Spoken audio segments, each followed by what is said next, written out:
Thank you, Lord Darkview. So other versions of this deck, at least like the main deck, is not anything that's all that surprising. The sideboard plan, that's a Phil special right there. You can tell because it has 4 Phyrexian Obliterators. And, well, we all know how I feel about that card.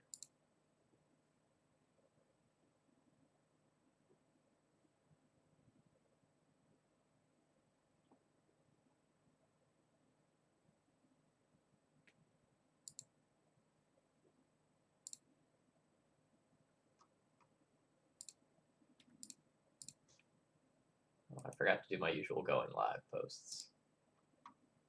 I should do that real quick.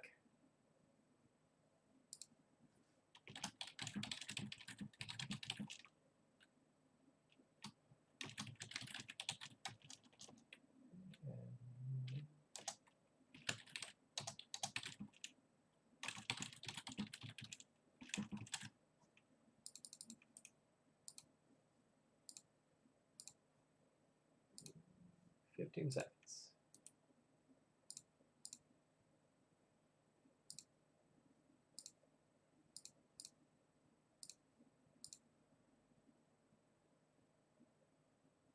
So, Folly, I'm really glad you liked the Tainted Pact deck.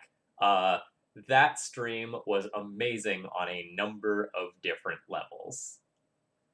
The the Tainted Pact video was one, or I should say, the Tainted Pact stream was one of my most viewed streams, and I think for good reason. 100% would love to play that again, or a slightly different version with some updates. Alright, hello everyone, my name is Phil Gallagher. I run ThrabenU University, a site exclusively for legacy, death, and taxes, though that's not what we're doing tonight. Tonight, we're doing something special. So, a while back, I played a mono-black control deck, and it was a lot of fun. Well, it wasn't necessarily the best thing in the world. Everyone loved it. And tonight I wanted to try a different take on sort of a mono-black control idea. So the idea is that in game 1, we're a control deck whose win condition happens to be reanimation. So if you ignore Entomb, Reanimate, Animate Dead, and some of the fatties here, just looking at the core, you have like Duress, Thoughtseizes, Collective Brutalities, Hymn to Turax, Liliana of the Veil. You have a very strong core shell to a control deck. Now, this doesn't necessarily plan on just trying to poop a fatty into play as quickly as possible, like a lot of other Reanimator decks do. Your blue-black Reanimator or your red-black Reanimator, those are looking to go fast. This one isn't. Though you still have Entomb to kind of like go and get those starts, a lot of times you're looking to do something like Liliana plus, for value, discard one of these creatures and then reanimate it later. But a lot of times you, or at least the way I conceptually see it, is I'm going to go and I'm going to Hymn to Turok away or Thoughtseize away one of my opponent's creatures, and then I'm going to reanimate it. We don't necessarily have to be all in on this reanimation plan with this shell. So as far as ways to discard, I can Thoughtseize me, I can Entomb, I can, I guess, Hymn to Turok myself if I got super desperate, although that's sort of loose. I can Lily Plus, or I can discard things to Collective Brutality. Those are all of my ways that I can get one of these fatties into the graveyard to reanimate them, and I have 8 reanimation spells.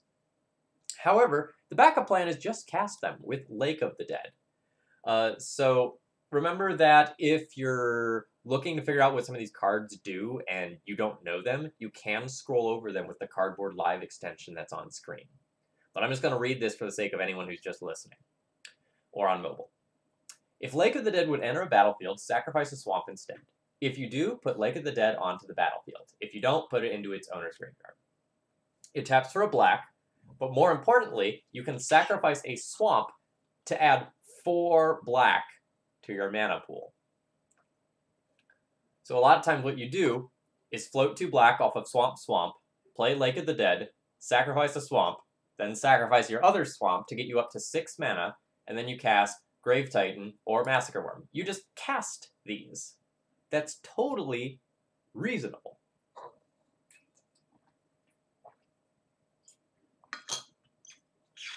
So note that with the exception of 2 cards, Iona and Ashen Rider, everything in this deck is castable, and everything is of sort of a reasonable mana cost, except for these 3 cards. So why am I playing this deck? What's my plan? Well, my plan is I'm going to play game 1 like this Reanimator control deck. And then for games 2 and 3, most of the time, I'm going to kind of board out the cards that are bad into the matchup and just play sort of a different control-y mid-range game. Phyrexian Obliterator is a crazy great threat in the format right now. And just like sticking one of those, a lot of times your opponent's going to be like, oh shit, what do I do? You know, turn 2, second swamp, Dark Ritual, Phyrexian Obliterator, go. Uh-oh. You know, this can be a real problem. Similarly, a Pack Rat can get out of control really quickly. Or it can be a way to discard one of these as well. So the sideboard package kind of falls into a couple of categories. So for when I'm trying to go and play that control deck route, I have 5 more removal spells here. I have 7 more flex creatures, and then I have an extra swamp for when I'm boarding in a bunch of the fat. I have an Ashen Rider for in case I run into something like Show and Tell, and I just like need a weird tutor target to get something off the board.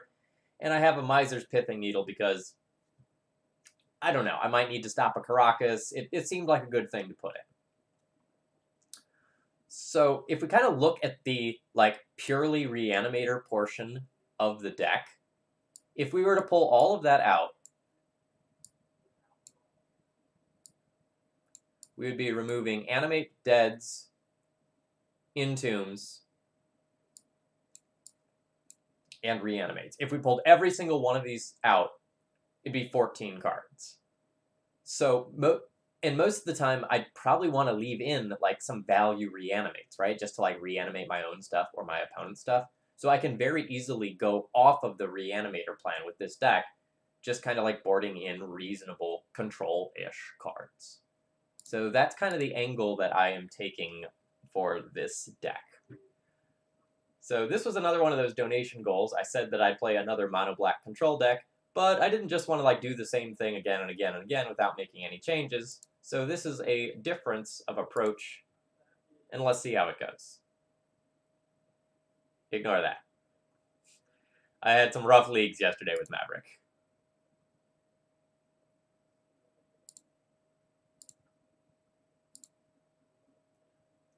I went 4-1 with an Assassin's Trophy build, and then I played against, like, Dredge, like, 3 times in 8 matches, and just got absolutely skunked.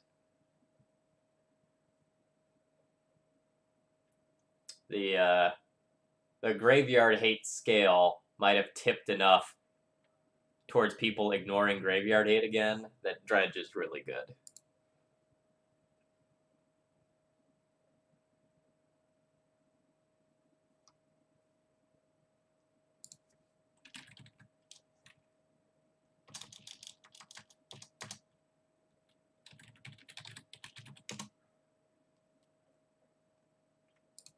Alright.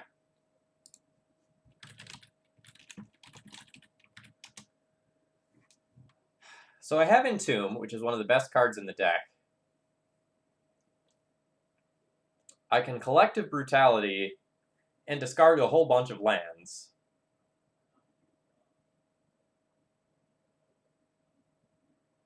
I don't really know that this hand is doing anything, so I'm going to go ahead and mulligan this one.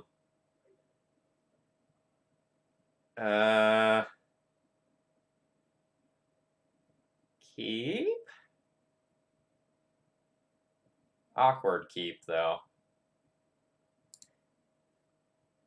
Alright, there we go. I was about to say, if I find some way to remove this from my hand, this hand becomes actively good.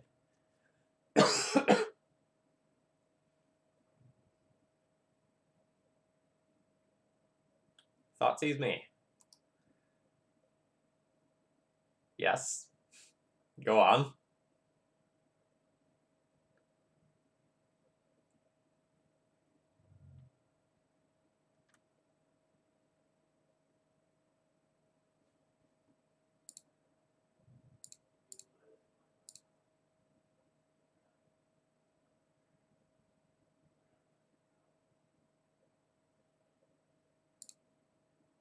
Let's hope this isn't like red or blue-black Reanimator and we just absolutely get got here.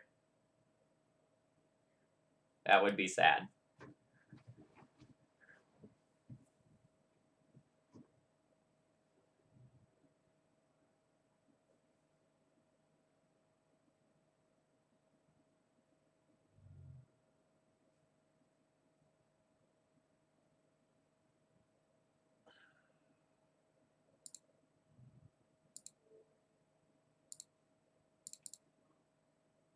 I'm just gonna go for this here. I could like take another turn to try and like see if my opponent has a way to interact with me, but I don't think I want to give them time to do something like him to Turok me as well, if that's something that they have, because they couldn't like both him and Thoughtseize in that turn or something like that.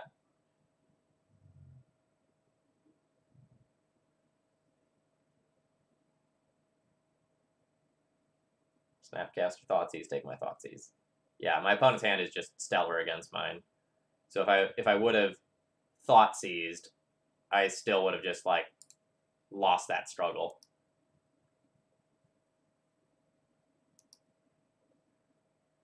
I have a ton of great top decks though.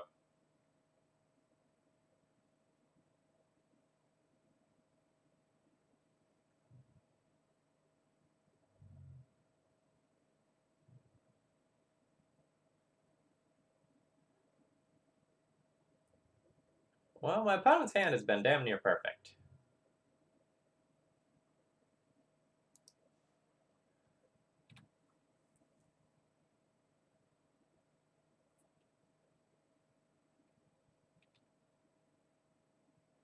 Thought Scour is interesting.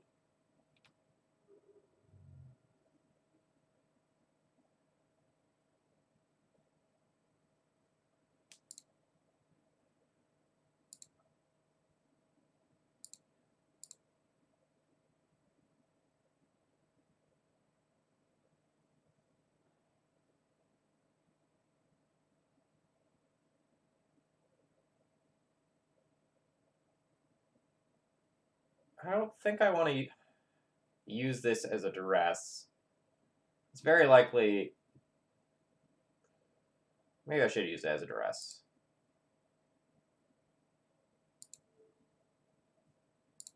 Target opponent, target creature, 2, discard. If it's like a force and I don't take it, I'd feel so bad.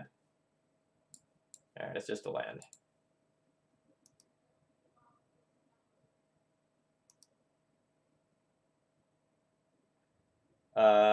This is a brew of mine. It's pretty sweet.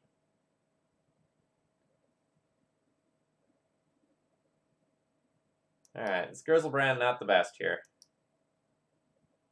So even if I wouldn't have duressed and I had just... Ooh, the Thoughtseize putting the Grizzlebrand into the yard, I guess is nice.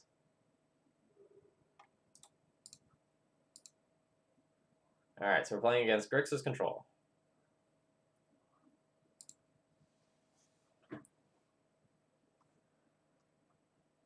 So this is where these obliterators are gonna be sweet.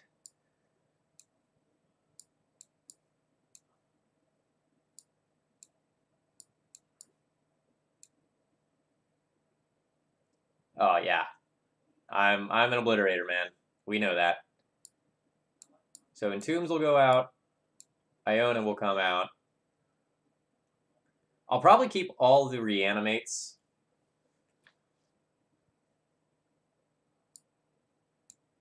But board out the Animate Deads.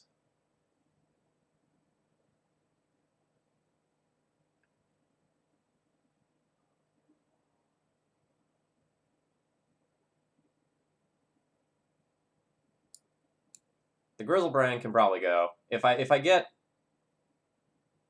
like one of these creatures into the graveyard, that's good enough.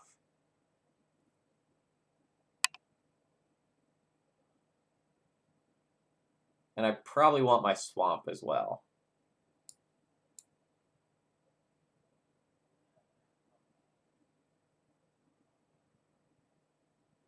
Man, my opponent even has Thought Scours, so that these random Reanimates are even better.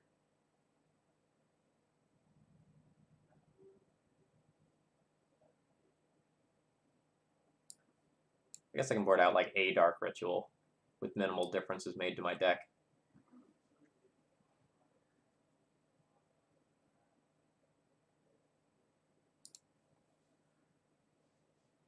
Hello and good luck, opponent.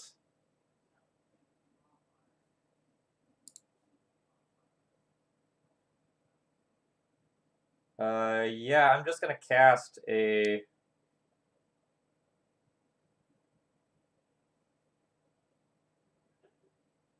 I can either cast or reanimate a Grave Titan very easily this game. The second Lake of the Dead's a little redundant and unnecessary, but that's fine.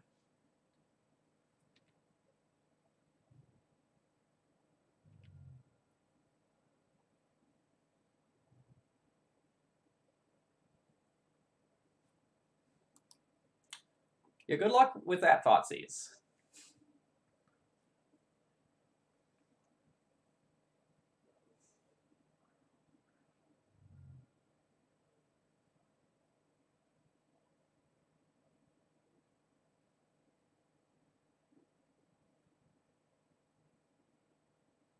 Yeah, so I'll just plan on casting this Grave Titan next turn.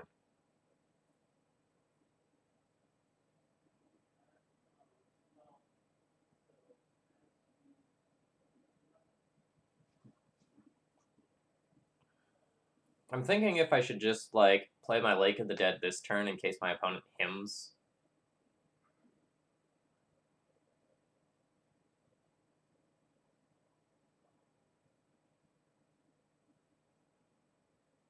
I'm still guaranteed to have one. I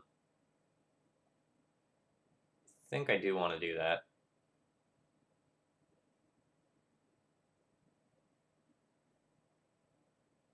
Does that still work for casting Grave Titan next turn? So then I have Lake of the Dead plus Swamp. I go tap Swamp for 1, Lake of the Dead for 5. No, I guess I do. I want to play it next turn.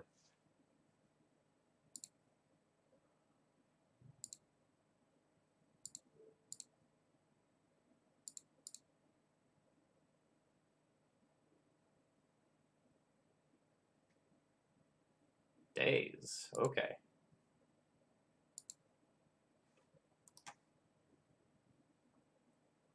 Is our opponent actually playing Grixis Delver with just an aggressive number of high-costed spells? It does appear to be the case.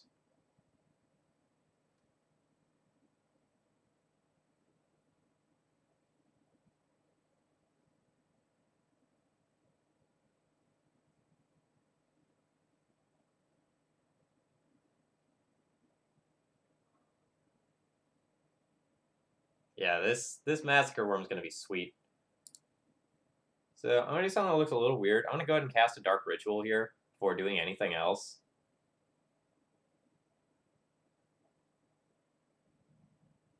And play around a day's effect.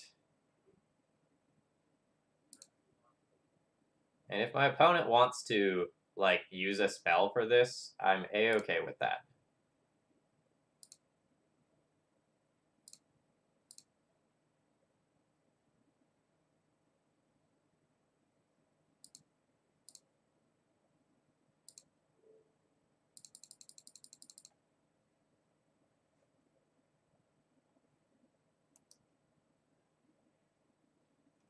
So this is awkward if my opponent forces, but if they don't force, I probably just win the game on the spot. Yep.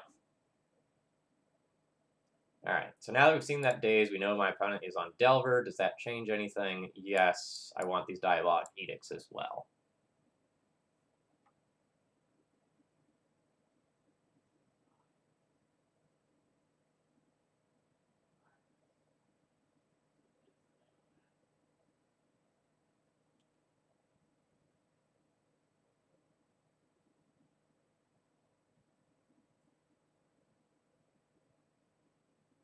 So I can probably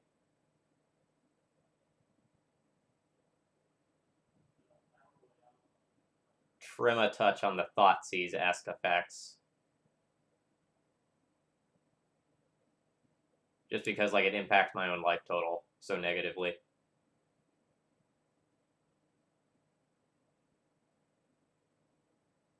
And maybe I play one fewer Pack Rat.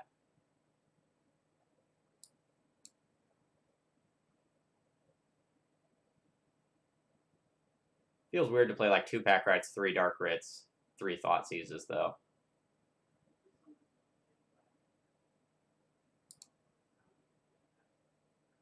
I'll make that observation and then do nothing about it.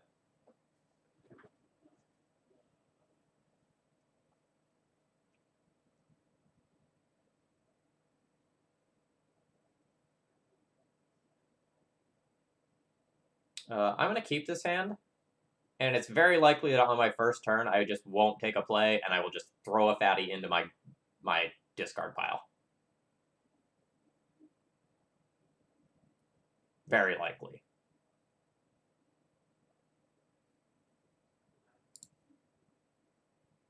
Especially after my opponent's mulligan.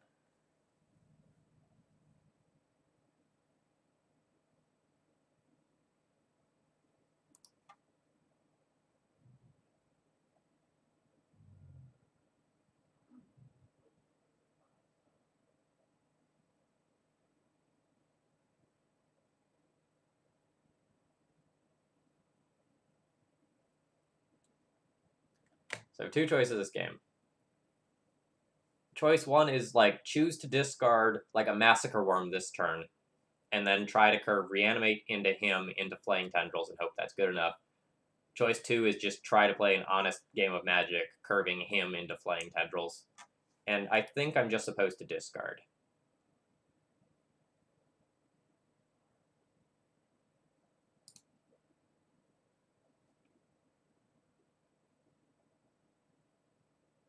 Well, I just discarded a Massacre Worm, and my opponent's playing Delver.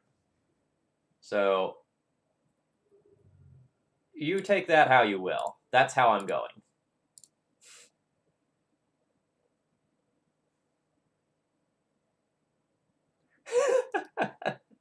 Woo, indeed.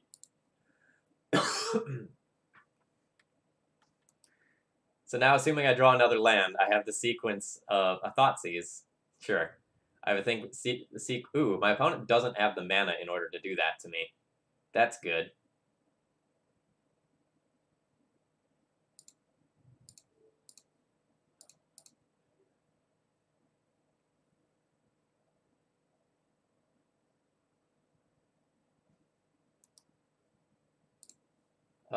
There's not going to be D&T tonight. Tonight is Mono Black Control Reanimator.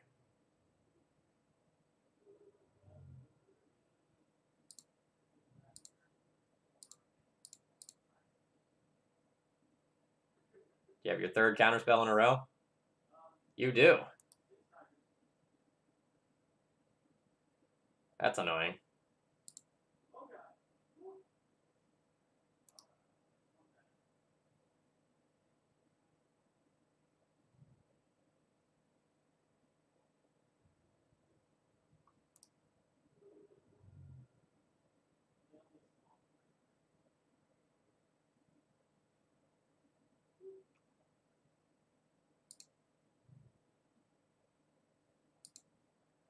Oh, it does say Legacy D&T with mono black Reanimator control.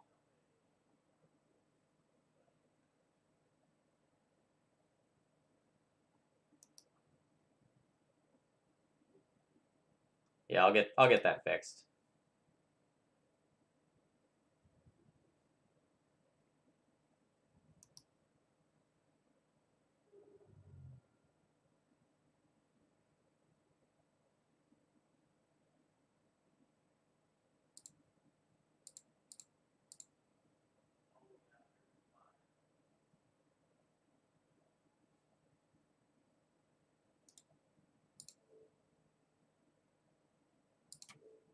So over the course of a couple of edicts, I can probably invalidate this young pyromancer.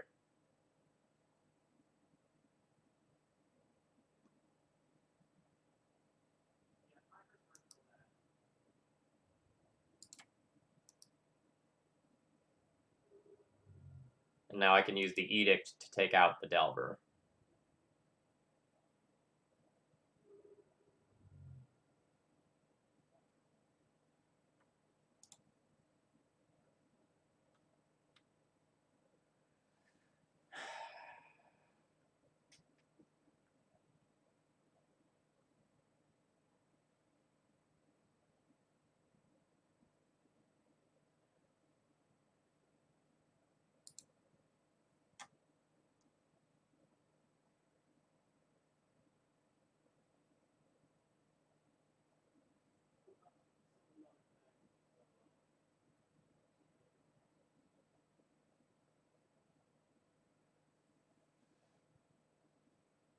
I'm going to discard this Thoughtseize. If I Thoughtseize my opponent, I'll die to a Bolt.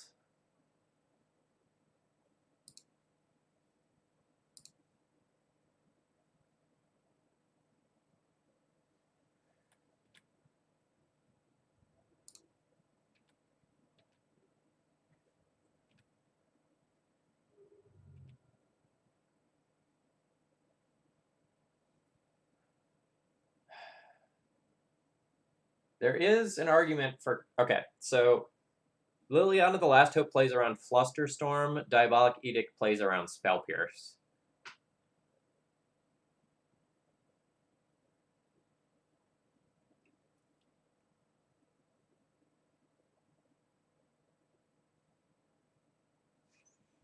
I'm going to play around Spell Pierce since my opponent already flustered. And if they... Alright. No, my opponent can have a Snapcaster Mage to foil this.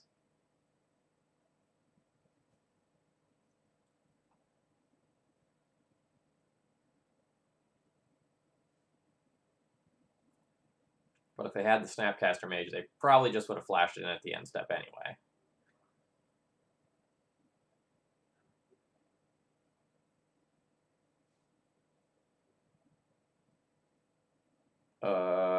Okay.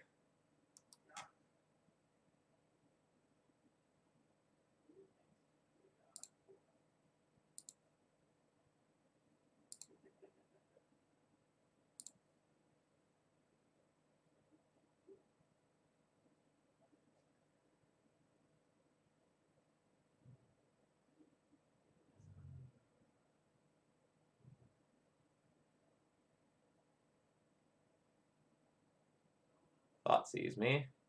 Sure.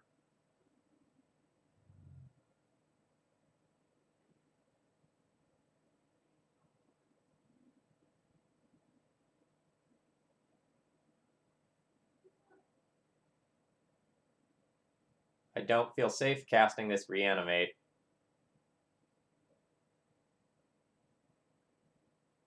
Because it just puts me dead to a Bolt. So I will not do so.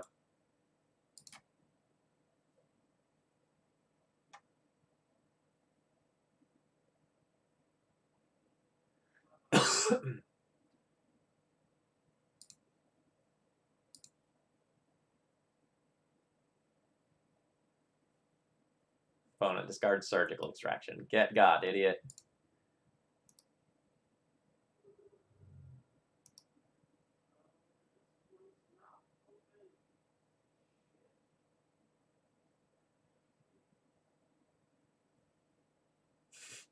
Oh man, a 4-0 into a 4-3. Those always feel bad.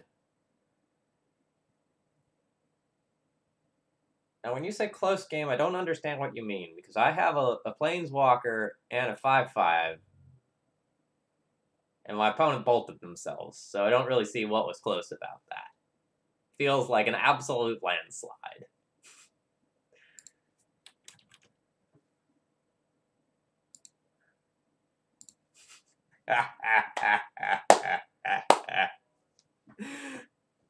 This deck's great.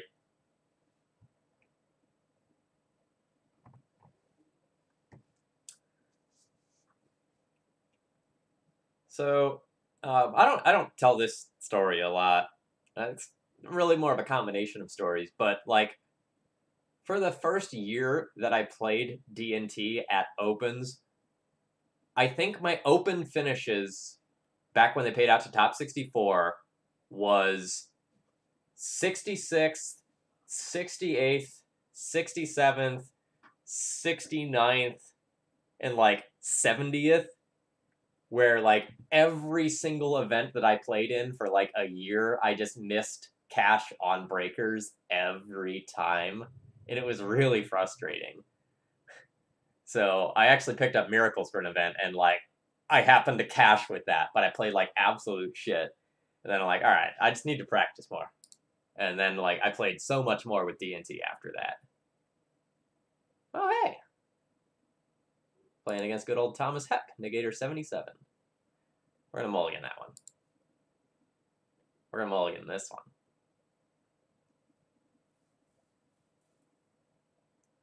Ooh, bolting the Obliterator would have been good. I like that line.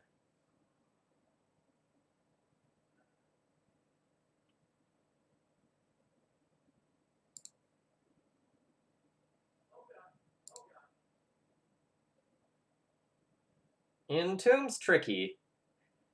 Entomb will turn all of my future reanimates into live cards. So I think I'll keep that for that reason.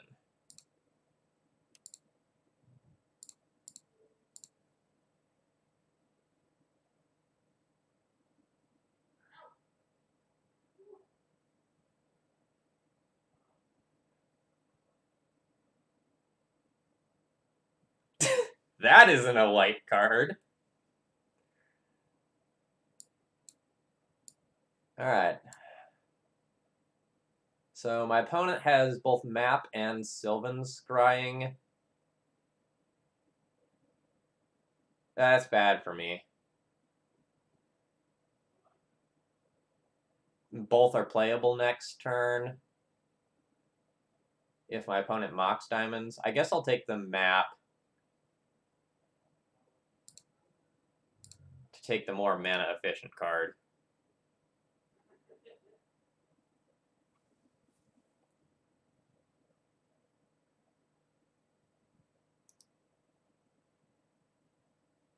It also requires my opponent to have a green source, which I guess does commit the Mox Diamond to play.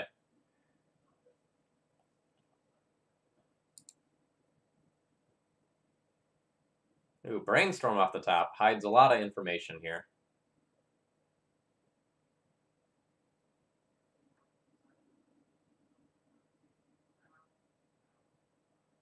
Yeah, playing in your first like local event with like your deck that you've been building for a long time or something like that is a really cool experience.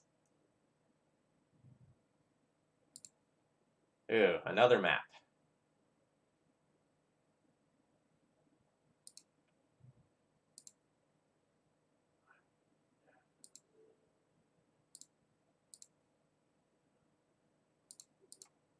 All right, let's duress. See if I can get that Sylvan Scrying out. Yep. All right, so that ends the degree of interaction that I have with my opponent. Ah, shit, Hex Mage.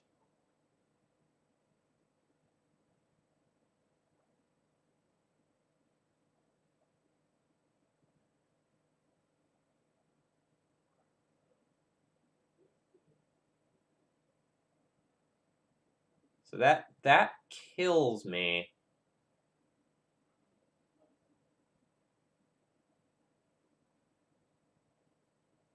Unless I can get my opponent to not go for it. Alright. Wait, so I want to escalate this. So we kill a creature and drain. So we choose that, we choose that. We tap 2 for it. Discard this Thoughtseize, that's not going to do anything. And then my opponent goes for it and I die. Alright.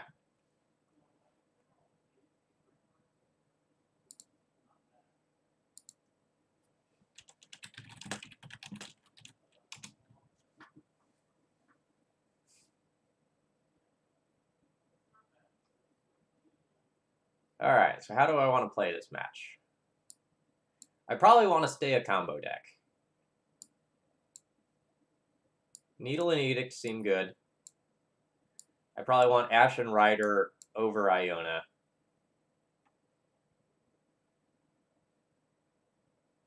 And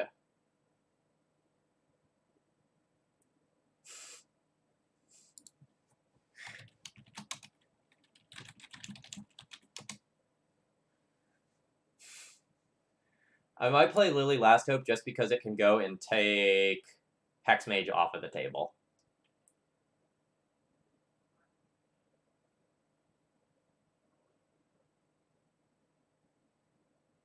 Unsure if I want a Pack Rat. The Pack Rat might just be pressure. So these are the cards that I would consider boarding in. What don't I want? This isn't really a Massacre Worm matchup.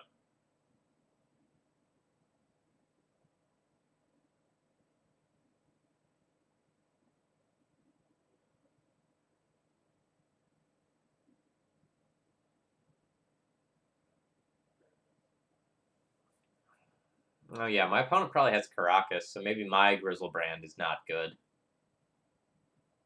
And if I get a reanimation spell, like if I just want to reanimate a Grave Titan or an Ashen Rider over Grizzlebrand for that reason.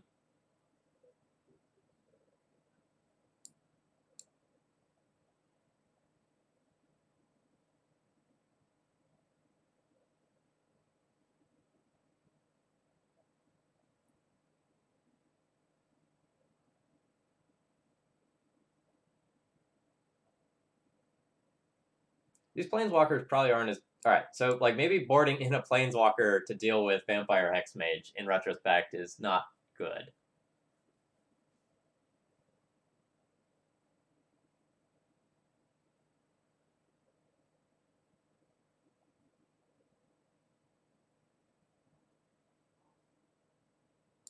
So maybe I'll trim one of these. No, I need to keep all these. Go a touch lighter here, and then trim one Collective Brutality because it's slow. Is this a control deck? Well, I'm intending to play it like a control deck in most of the rounds, so we're going to say yes.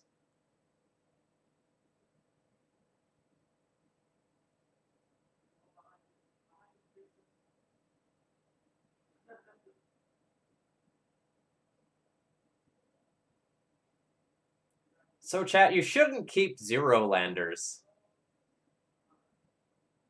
But this one's tempting. I'm just throwing that out there. Because if I drew a swamp on turn 2, I'd have 5 mana, and I'd be able to go, like, Hymn to Turok into Entomb into Reanimate or Animate Dead. I'm gonna mulligan it.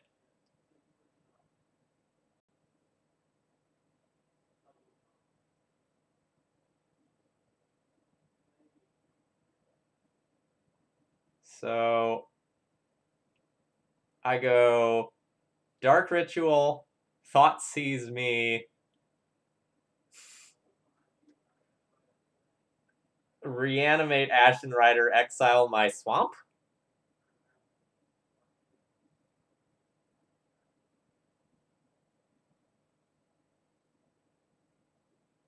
I think I wait 1 turn.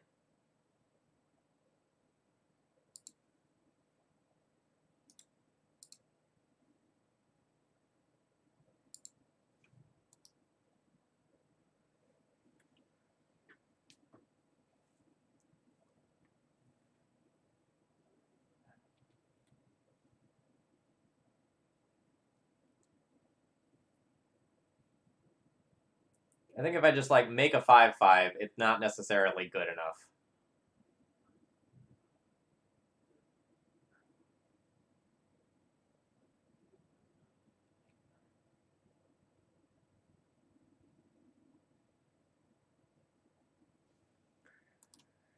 This is what I was afraid of.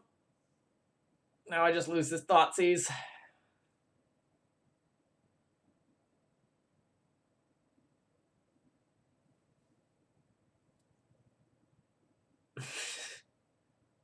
Fug confirmed, yes.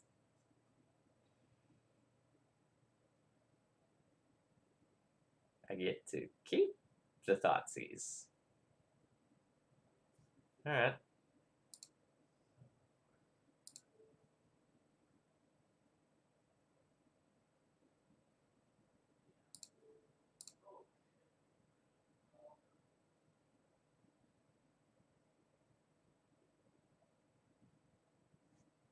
Flusterstorm, okay.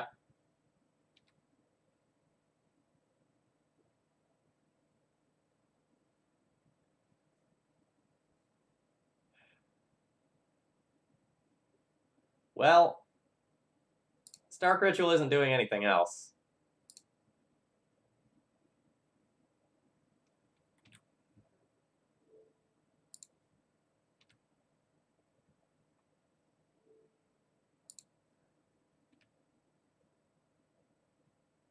It's just another Flusterstorm. Okay.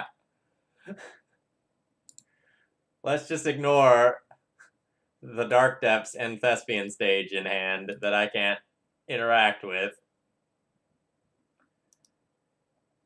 Yeah, Minifer, the channel's really coming along nicely. Like, I'm very, very pleased with the progress that I'm making as a content creator.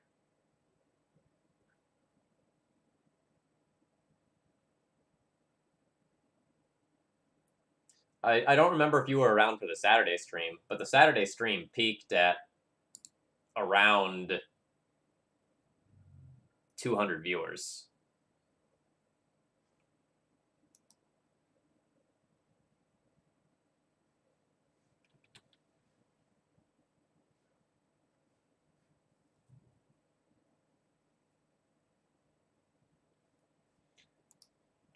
F.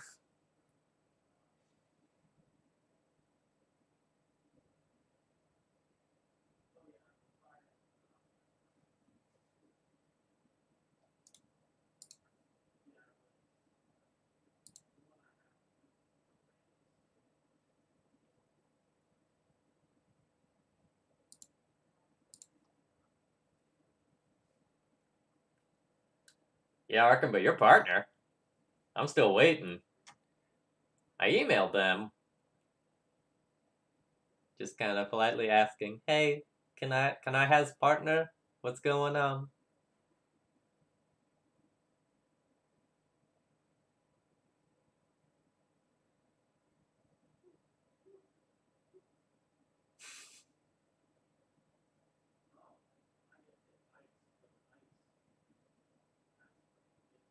I'm doing well, Lasco.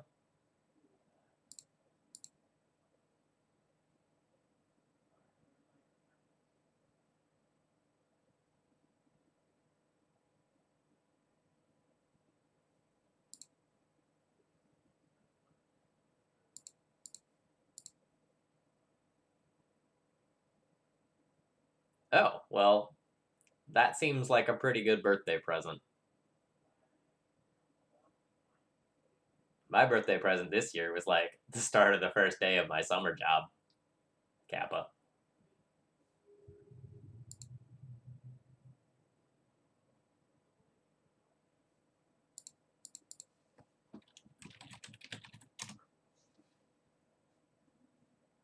My opponent was last seen on Burn in 2015. I'm not gonna seriously consider that. Alright, what do? I have a hand that can animate all of the things, but not do anything else. This one's a mulligan. This one's a keep. Reanimate to the top. Yes. Yes.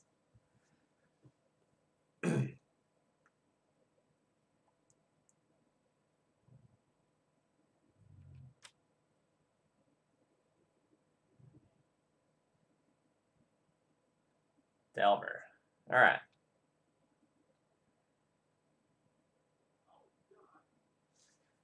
So if this Dark Ritual resolves, I pretty much win the game on the spot.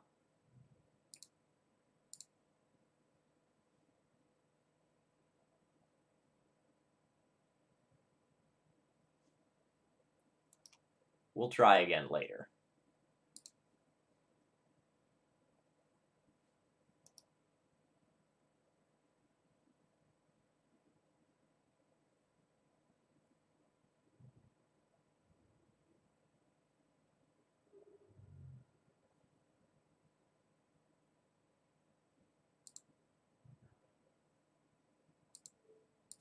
So I'm going to play mana efficiently this turn, so if I draw another land, I can just go, like, Thoughtseize, Entomb, Reanimate all in the same turn. Whereas I can't do that if I just, like, try to Thoughtseize this turn to play around a Daze.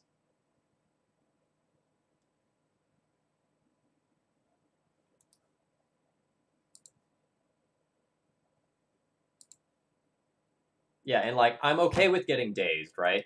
Because, like, if I get to the point where this Entomb resolves and I just go and Reanimate Grizzlebrand, I probably literally cannot lose.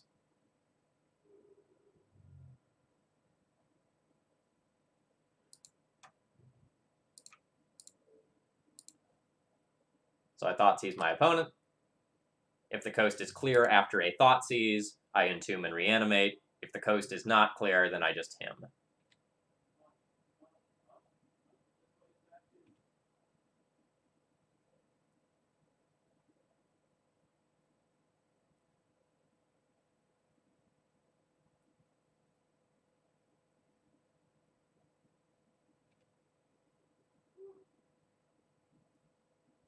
Force of Will and Swords to Plowshares. Okay, so my opponent is probably on, like, the blue-white Delver Stoneblade deck.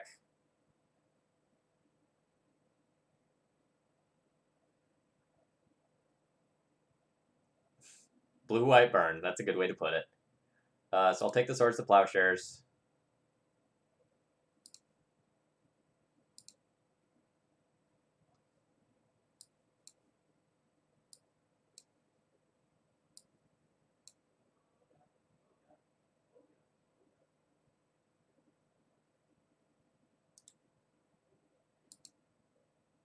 So I can just fluke the Grizzlebrand into play, though it's slightly awkward if my opponent has Swords to Plowshares hidden as a top card. Or I can just get Grave Titan. Does Grave Titan win that race? Maybe not. Or I could just get Massacre Worm and just take the threat off the table as well. Though that sucks if my opponent has Swords to Plowshares.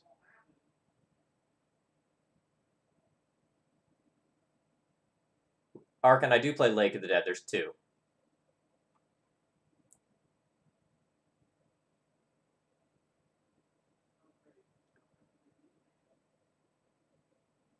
If I put Iona on white, then, like, I'm just going to stare at my opponent. And I guess I outclock them, because I have them in 3 and they have me in 4. Or no, because I'm going to lose 8. No, I don't outclock them if I do that. Yeah, so I'll get Grizzlebrand.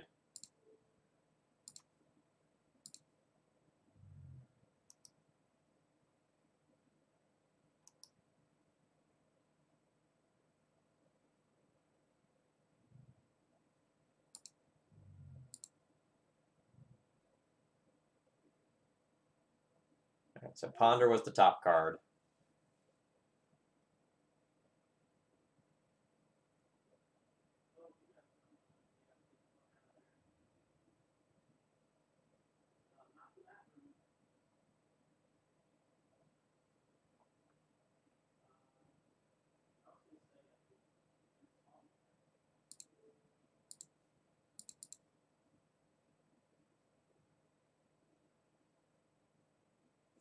Discard Jace and Tundra.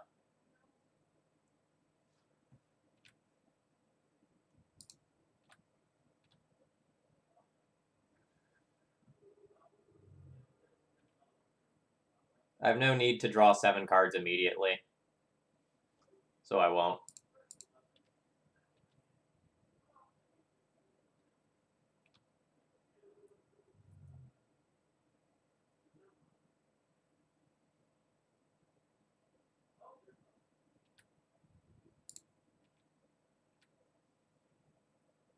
I have a few Yu-Gi-Oh cards in my deck, just in case my opponent can beat all of my Magic cards.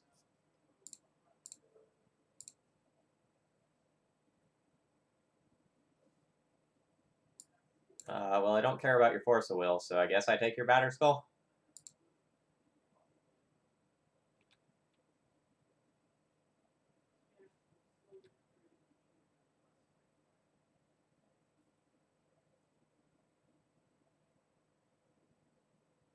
Yeah, so my opponent maybe didn't know what I was doing. Otherwise, they should have hidden the Swords to Plowshares as their top card, probably. Alright, so we're playing against Blue-White Delver. So I probably want these things. The Obliterators aren't really for Swords to Plowshares matchups, unfortunately.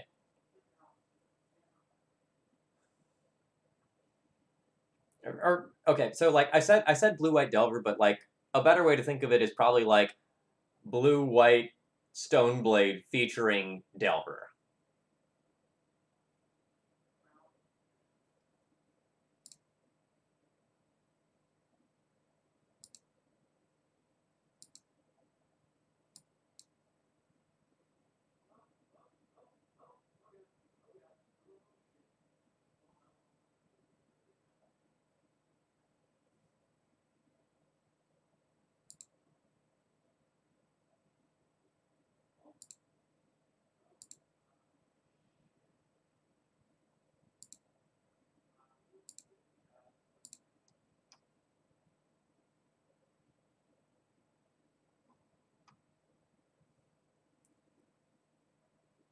Ashen Rider's probably better than Iona, but I might not even play both.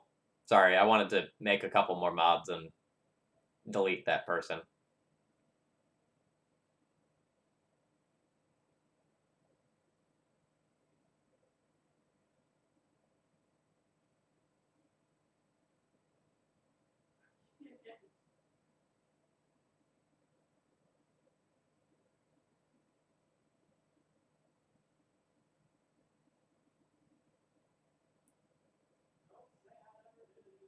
So I'll probably board my Entombs out and plan on answering a lot of my opponent's creatures, and then just casually discarding things with Lily and Packrat. If I board that out, I should probably board Grizzlebrand out, though. Massacre one will be pretty good against a lot of this stuff.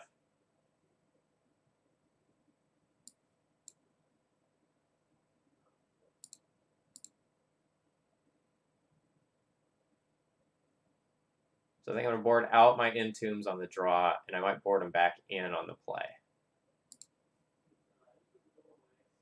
Sideboarding is a little fast and loose here.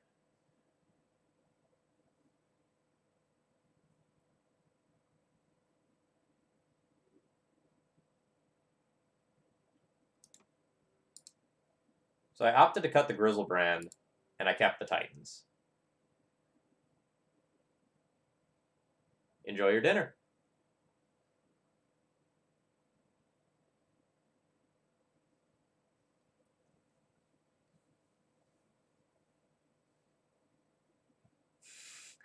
What's the spookiest deck you've ever played against, Phil?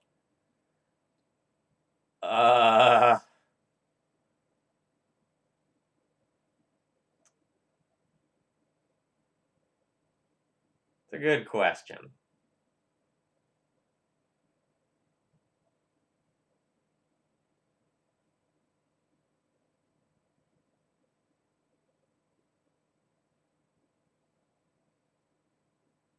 if we're counting like any format, it's one time I played against this standard deck that was just built around Mist Hollow Griffin and had like Mist Hollow Griffin and Scavenging Ooze and Deathrite Shaman and all the counter spells of the format, and all the removal at the time was exile based, so Mist Hollow Griffin never went anywhere.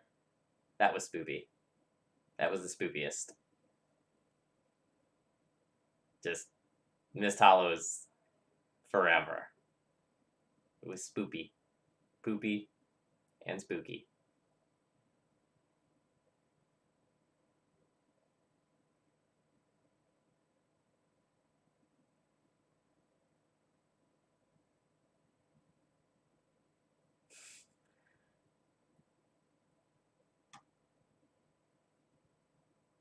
This hand does things. I'm going to keep it.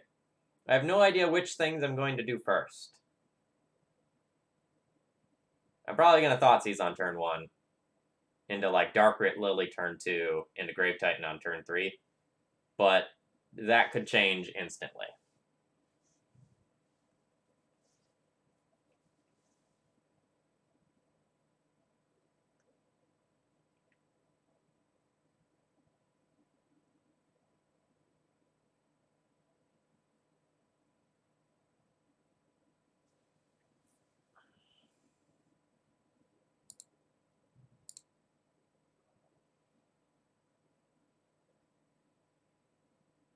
Actually, there might be an argument to just say go here, and then next turn cast Dark Ritual.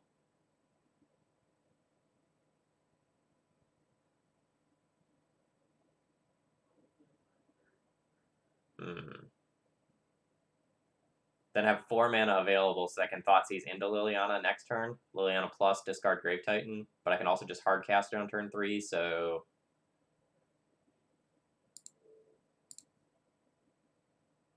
I'm going to go ahead and Thoughtseize now.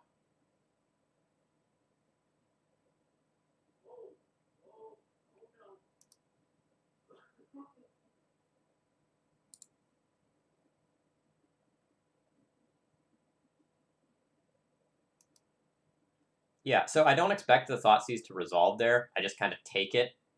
The question is, like, if they have, like, Brainstorm specifically, they can hide some of their interaction on top and kind of, like, dodge the worst of the Thoughtseize.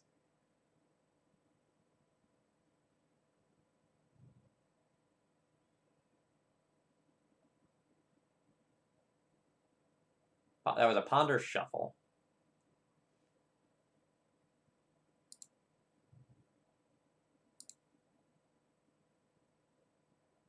I'm going to go ahead and Darkrit here. Let me play a Liliana around a Daze.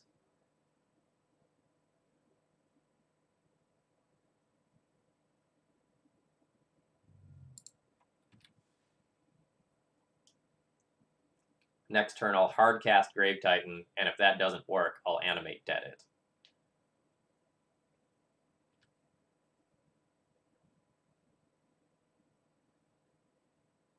If Lily resolves, I will just plus and discard my Swamp.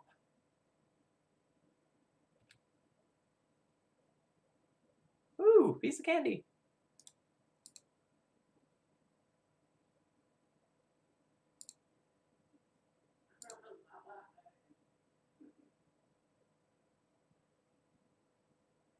Discard click. I might Animate Dead that. Not right now, obviously, but later.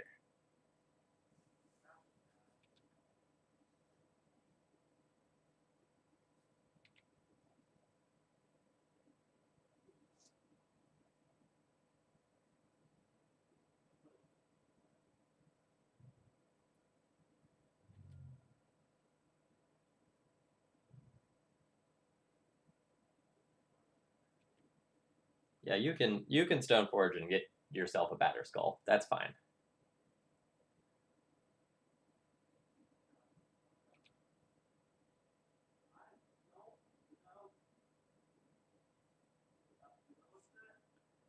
Neat.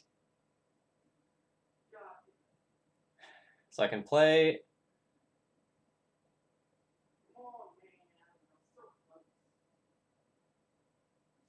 Alright. Let's not take any chances. You sacrifice that.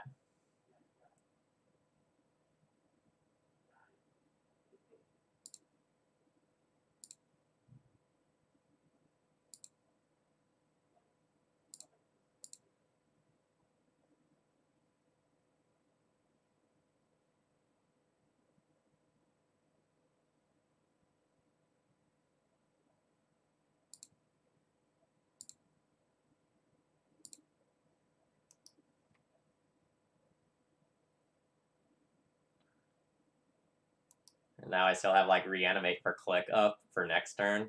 That's gonna be sweet.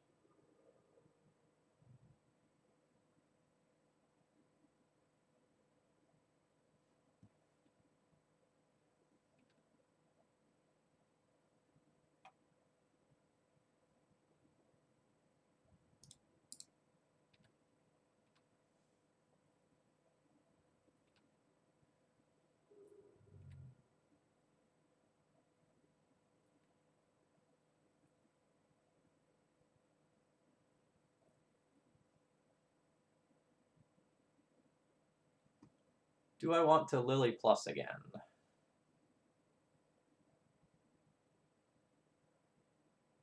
I can Lily Plus, discard Animate Dead, Reanimate their click. Or I can just keep these as tools that are available to me. Which honestly seems fine. I could also just, like, Lake of the Dead, do both, then Lily Plus. But if I do both, I just get, like, a Stoneforge and a 2-1 click.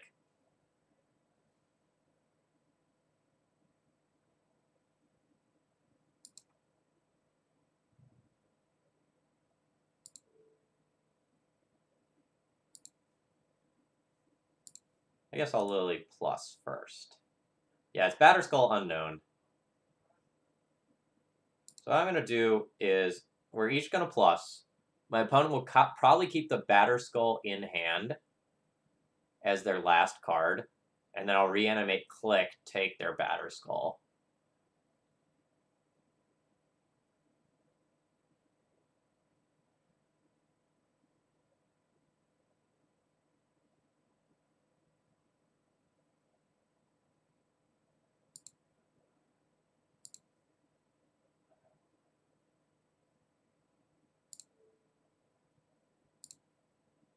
Perfect.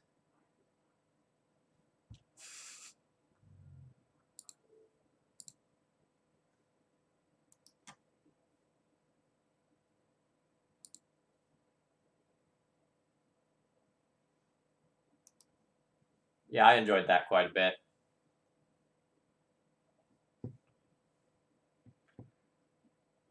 Now my opponent's got, like, this Planeswalker to worry about and 7 power worth of idiots. Oh yeah, evil and fun. Alright, Wasteland Lake of the Dead. Not sure where that gets you, but okay. We're going to keep Lily ticking up. Opponent discards a land and gets hit for half of their life total.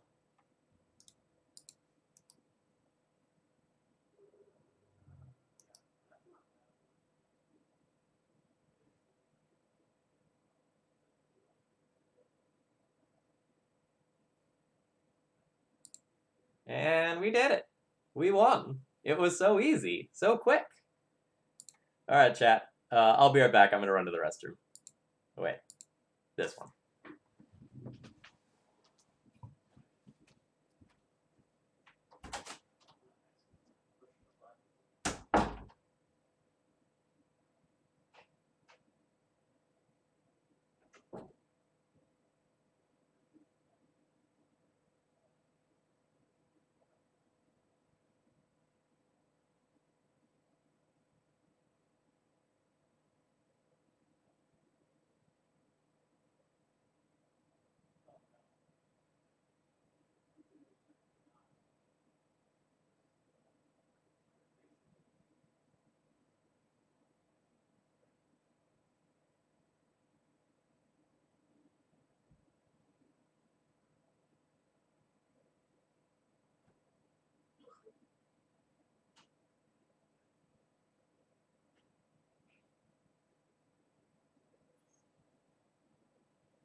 Alright. Sorry about the delay, folks. Hello, my name is Phil Gallagher. I run Thraben University, a site dedicated to legacy death and taxes. Today we're playing with a brew of mine, sort of a mono black Reanimator deck that is going to go and sideboard into a control deck most of the time that is much less reliant on the graveyard. We are currently 2-1. We beat up on a Delver deck, and we beat up on another Delver deck, and we got Merit Lodge. Let's ignore that Merit Lodge part. We're doing fine with the deck. If you have any questions about it, you can scroll over the Cardboard Live extension that's on screen to go and take a look at any of the individual cards that are in the deck, or otherwise you can feel free to ask some questions in the chat, and I'm happy to talk about how I came to some of these numbers and whatnot. Yeah, so the main deck is very similar to other things that are floating around. The sideboard is mine.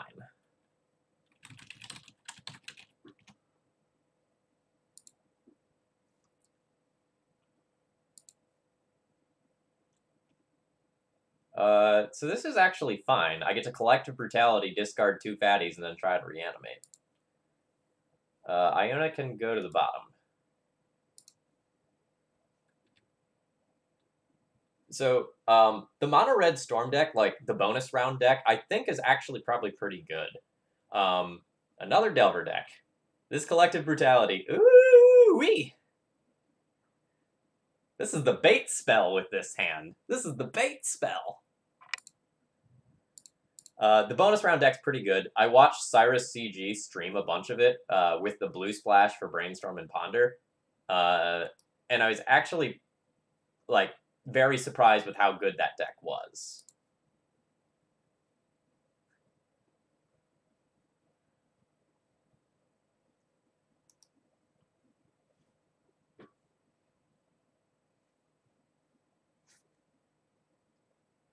I think that deck went from unplayable to playable with the printing of bonus round. Before that, I think the mono red Storm deck was pretty terrible.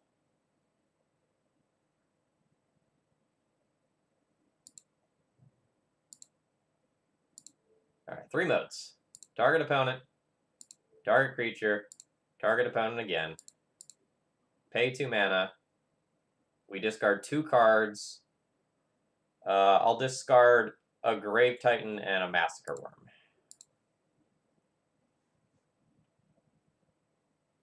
If this doesn't get countered, I probably win the game on the spot. If this does get countered, whatever, I have Reanimate for Massacre Worm or Grave Titan next turn. Suck it, nerd. Lasco, I modded you like 5 minutes ago.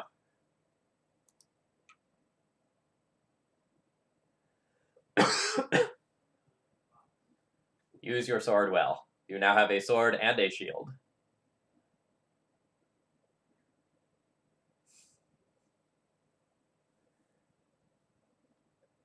It's okay, Minifer. You're still my favorite mod. Maybe. Unclear. I don't have a list of mods.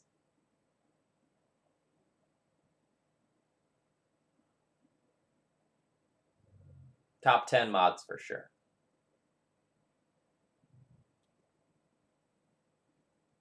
Man, what is up with all this white Delver?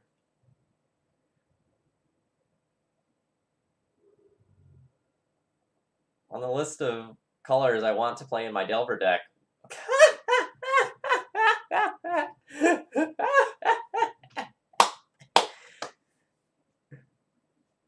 Alright.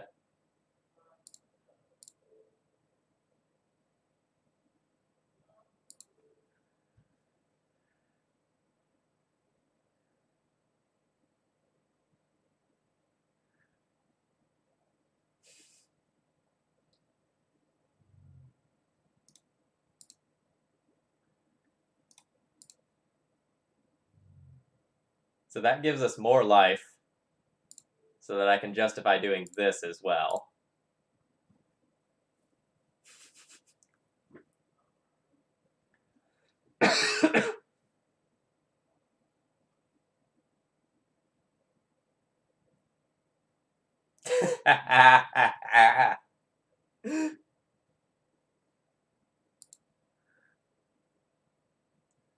Alright, so against the deck before, I think we wanted this, these. We went Iona out, Grizzlebrand out, and then I think I went Entombs out, Shaved and Animate Dead.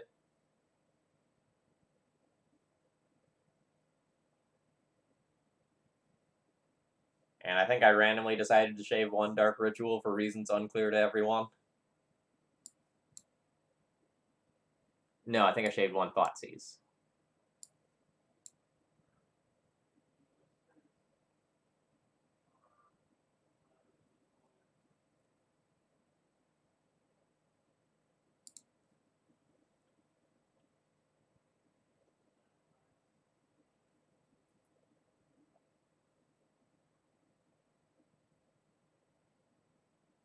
I have no fatty, no removal.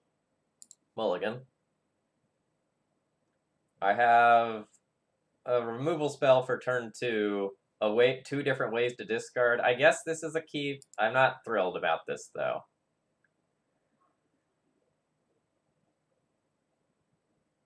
Fuck it, why not? Alright. We're playing Fair Magic this time. I don't want my opponent to just lead on turn 1 Delver. I want to have, like, a little bit of time to set up. So that, like, Hymn's the bait spell. Then I, like, follow up with Pack Rat.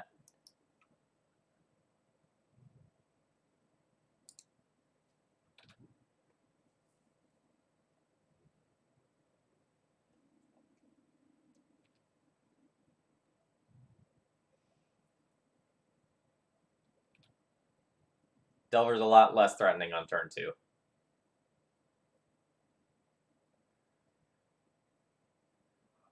So this Collective Brutality is going to be very good.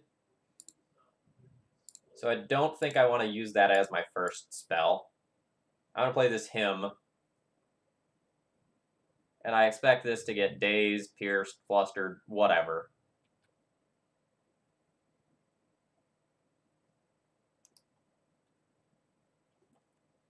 Then I have 2 removal spells on deck for Delver. 3 if I draw a land for Lily.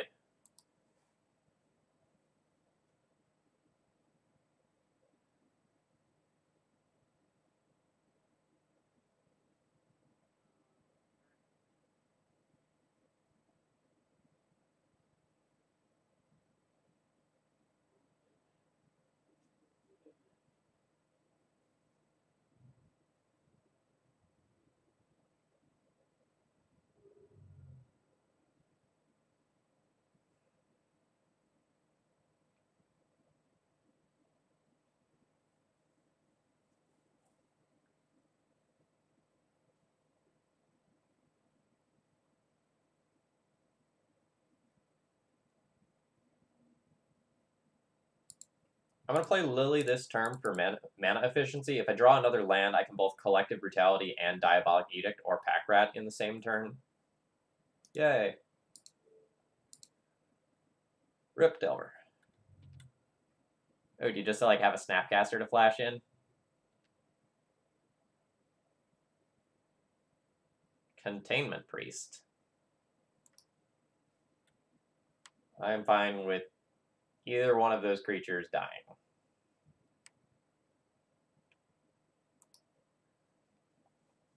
So Lily killed a creature and gained me 3 life. That's stellar.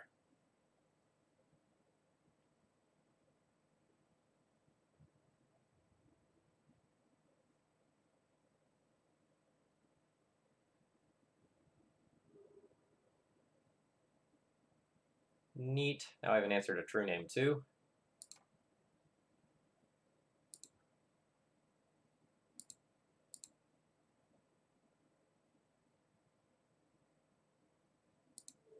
I'm going to Duress and kill the creature, or at least try to.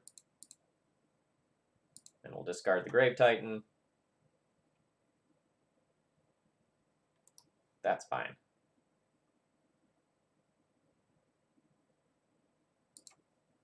Yeah, if I were them, I would have 100% have kept that Containment Priest in play over the Delver.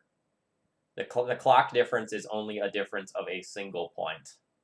Both kill the Liliana. And now, like, any reanimation spell I draw is just, like, live to be game over.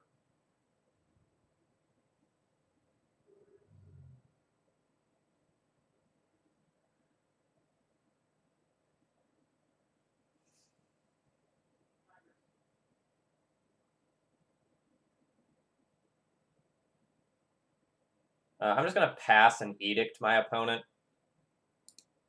And then follow up with Lily that will stick around. My opponent kept with that Ponder, so I'm a little bit worried about a Spell Pierce type effect.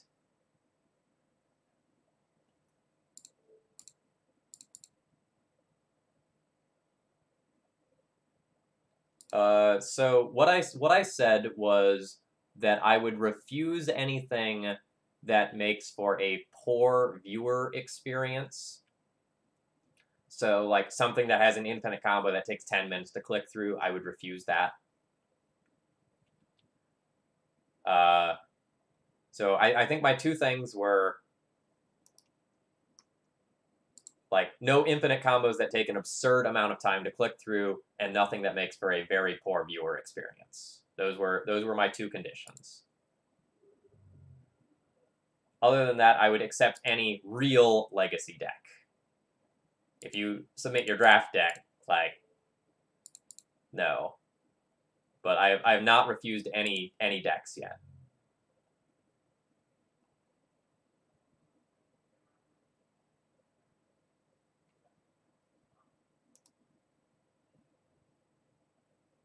All right. Opponent has answered 1, 2, 3 removal spells. No, 4 removal spells. That's a little frustrating.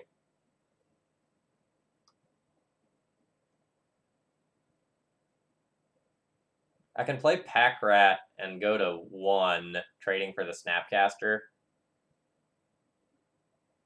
Which I guess I do. It unfortunately, like, shows my opponent the Pack Rat plan.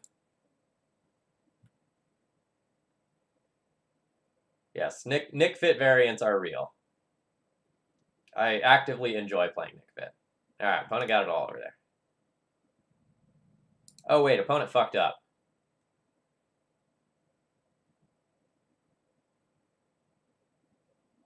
So this puts me to 5 life. I can get Containment Priest. But then I take 2, go down to 3, and still die to the Delver.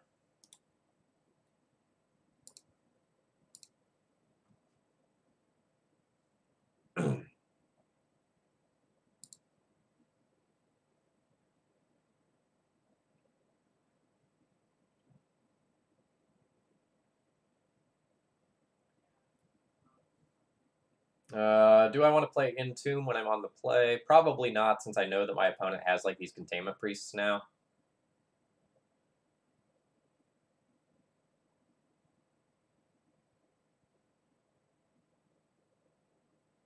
My fair plan's still probably pretty darn good.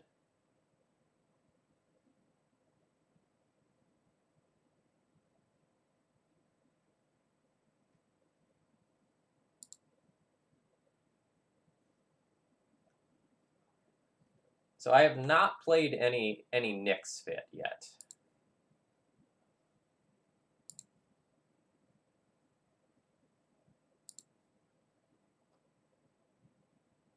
Oh, bottom deluge. So I'm essentially looking for either land for tendrils or some way to bin this.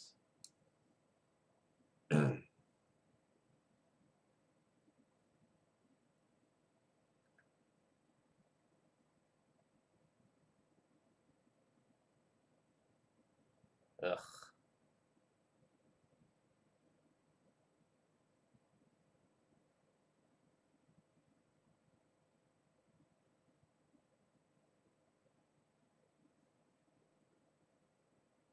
So I'm going to try to him my opponent next turn.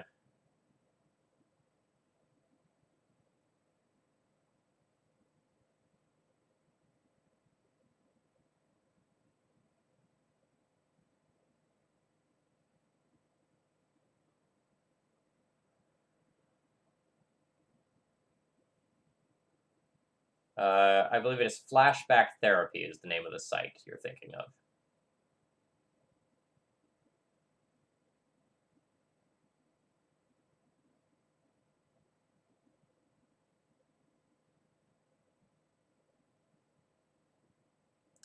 I'm going to take the Flusterstorm here. Spell Pierce I could eventually play through. The Force of Will pitches my opponent's only other blue card right now. And Top Deck Delver is very annoying. It means that me not taking Force is super punishing.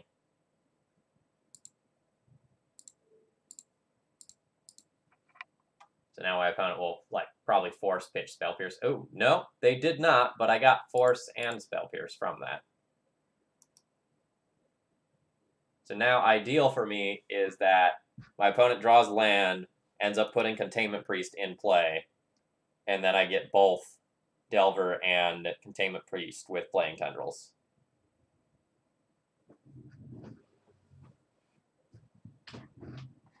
So I'm not actually going to cast Flaying Tendrils this turn. I'm just going to pass. I know it would resolve right now and kill the Delver, but then I don't answer the Containment Priest too.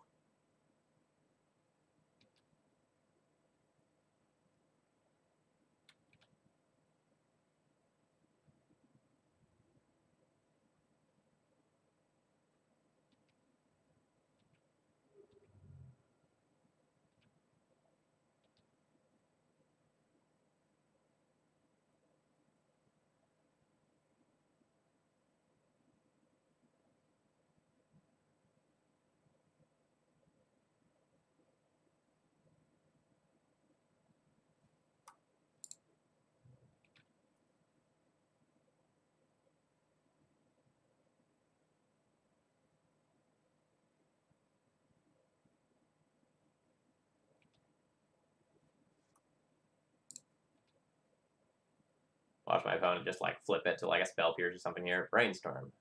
That's fine.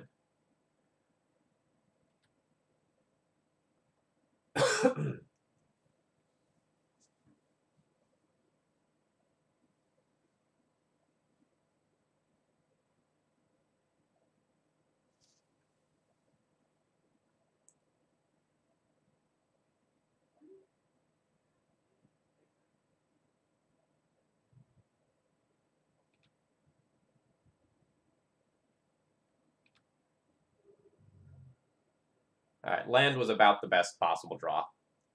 This means that I can play Flaying Tendrils around Spell Pierce or Flusterstorm.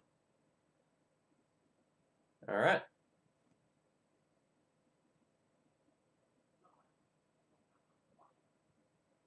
So my opponent didn't shuffle. They still have Swords to Plowshares. That means I should not deploy Pack Rat. I should wait one turn until I can Pack Rat and make a second Pack Rat to be protected.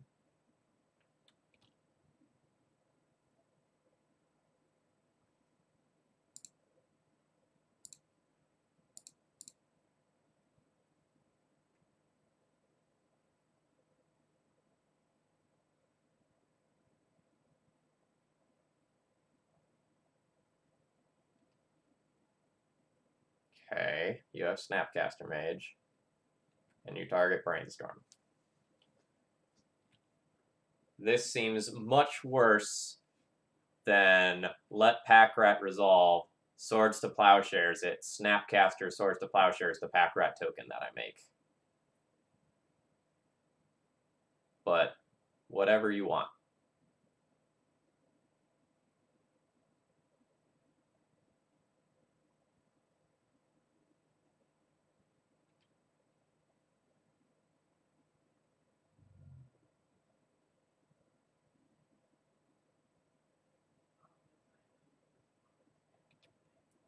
So next turn, I'll be able to Massacre Worm.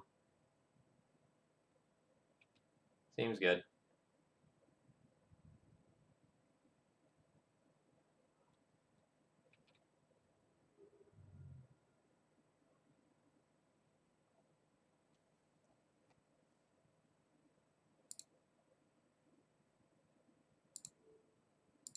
So I'll Thoughtseize my opponent, take their Swords to Plowshares.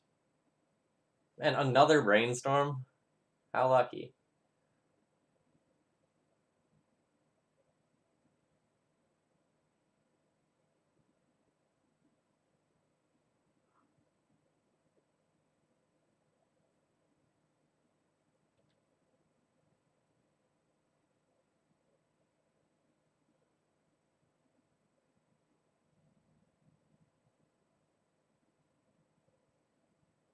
Do I care about your surgical extraction?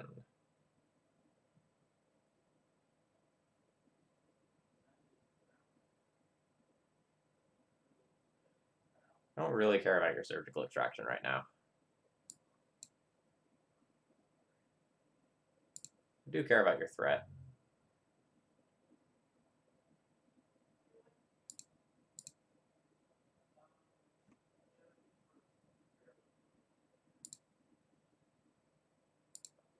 So this guaranteed resolves here. I'll Massacre Worm, I'll kill the threat that's on board, gain some life. The Source of Plowshares is very likely my opponent's top card.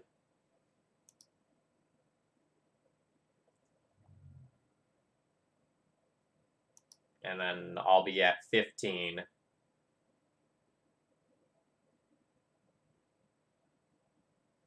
Stop with all the brainstorms. Now my opponent gets to like brainstorm into their Swords of Plowshares that was on top and still have a threat.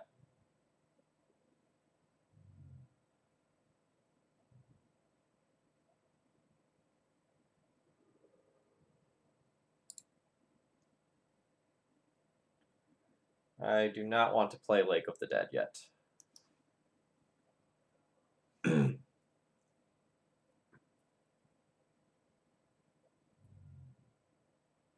Surgical Extraction on Pack Rat, that's fine. JD, that's too much text for me to read right now. I'll leave chat to answer whatever you're talking about.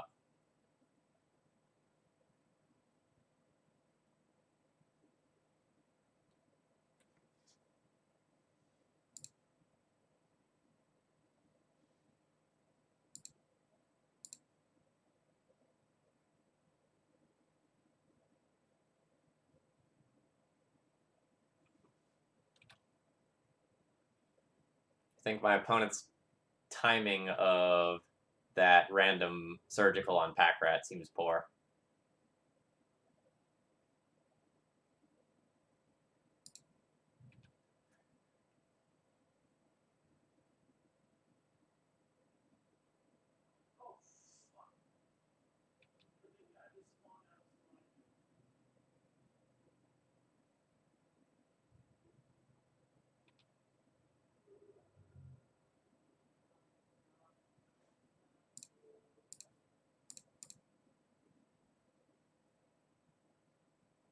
Council Judgment, Flooded Strand.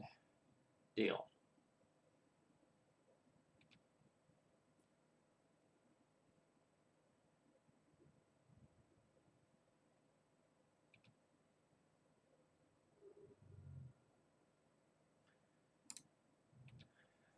Well, I'm flooding pretty savagely, but my opponent's clock isn't good, and they've used their resources a little bit poorly.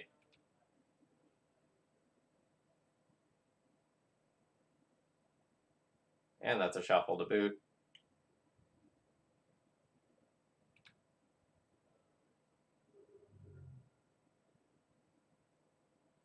That's not bad.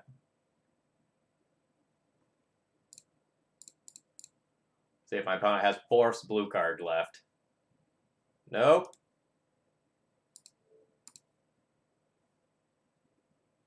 So we'll take the pressure off the board, and then next turn, I can't really get a creature yet.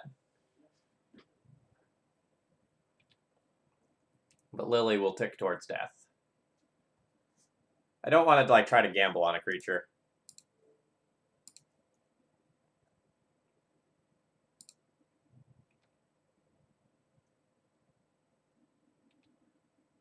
My opponent can basically only like True Name or Jace to get through this.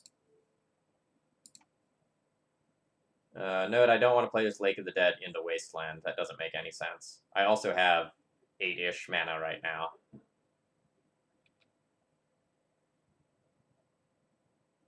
Can't hear you over the sound of winning.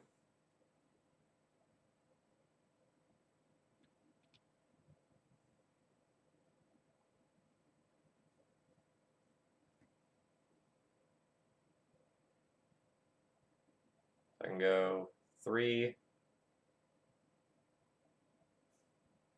Can I Grave Titan twice this turn? I think I can Grave Titan twice this turn.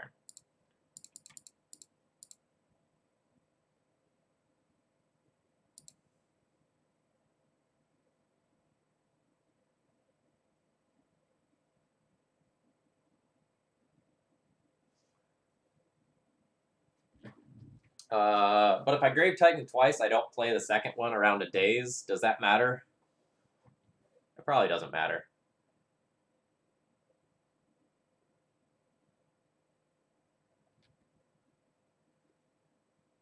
It's probably not correct to Grave Titan again. I should probably just, like, get my Lily emblem next turn, guaranteed, and win the game. As much as I want to Grave Titan twice in one turn just to say that I did, I'd get blown out by a surgical and then lose a ton of time.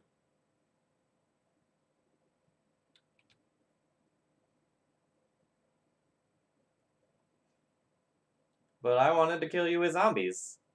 I was going to have these zombies, and then maybe these zombies too. Alright, we're 3-1 with this deck.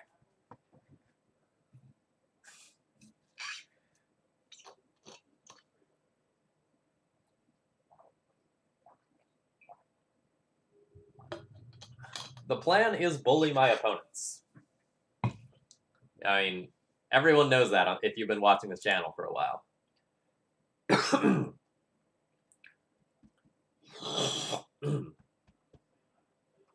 Oh, excuse me.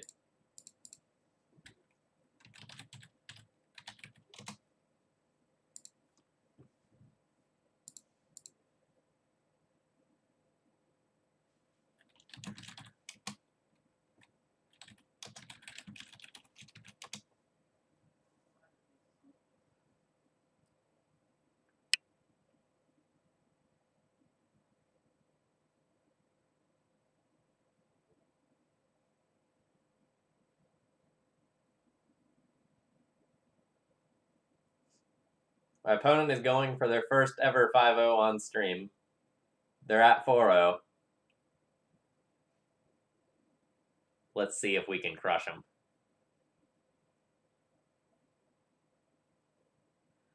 Alright, so I don't know what my opponent is playing.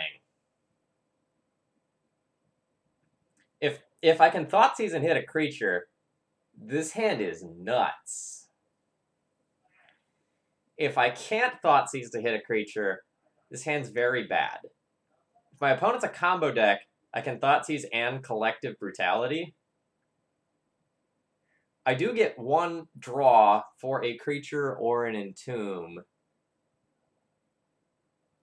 I think this one's close.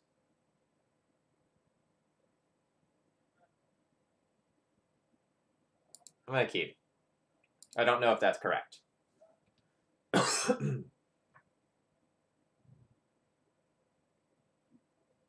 Okay, why is my opponent playing Darkslake Shores?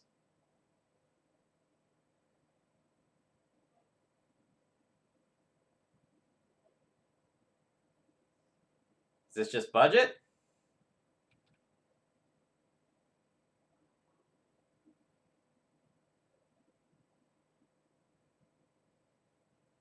I legitimately don't know why my opponent would play Darkslick Shores.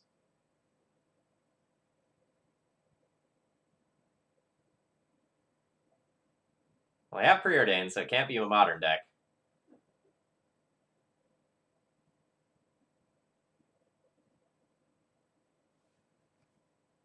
Alright. We're going ham here. Opponent is F6'd.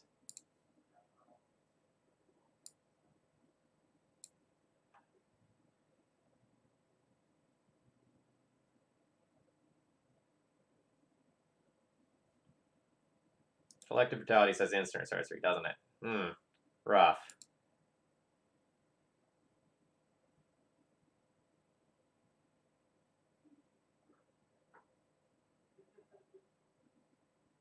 Collective Brutality does not kill Painter's Servant.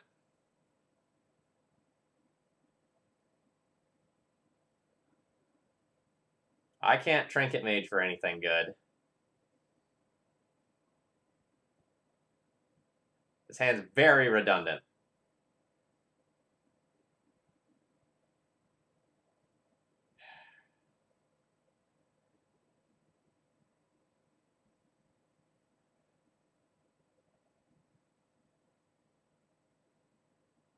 Ugh. I can't even, like, reanimate that profitably.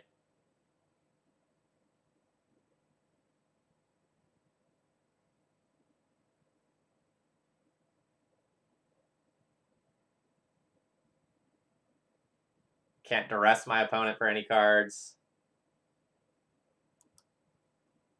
I just wasted a Dark Ritual. And I need to keep this Collective Brutality in case I draw a dude at some point that I can reanimate and end this game with.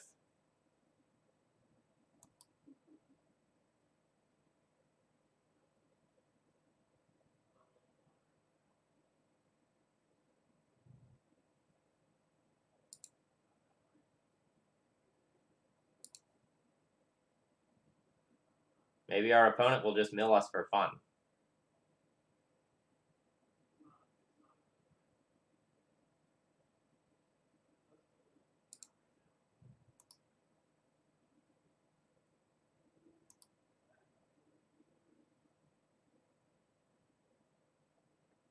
Oh yeah, opponent's deck is probably quite fun. Oh, that's disgusting. Now they get the Antiquity War in play.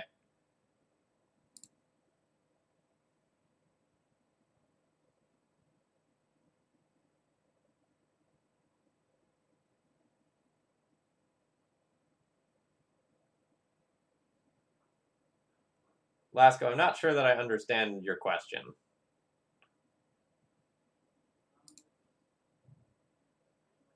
So they just got Painter. So that means they have Painter Grindstone combo.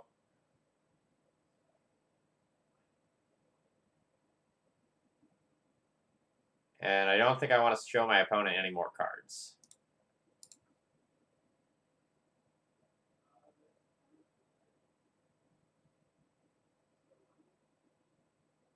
Actually,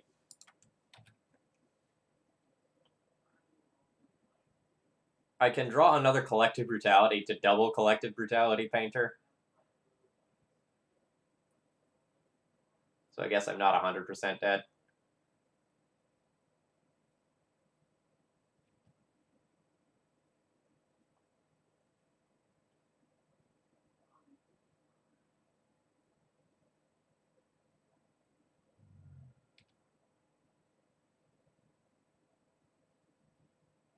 That was the land my opponent needed to kill me.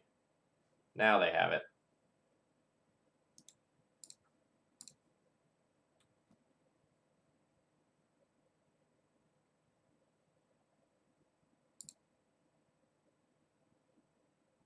Alright, so Needle's good, Ashen Rider's good, Diabolic Edict is medium, Deluge is medium.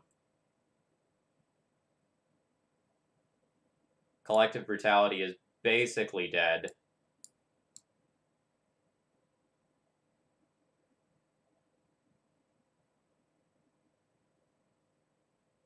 I'm looking to go faster than my opponent. And my opponent probably doesn't have that much graveyard hate, probably like a couple of crypts or something.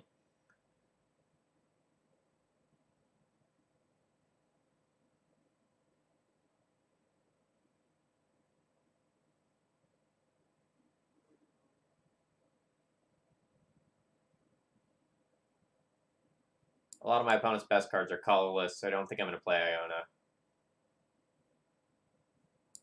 Actually, maybe Iona is just going to be better than, like, the Massacre Worms. Although they can kill Psi Thopters. Everything's awkward.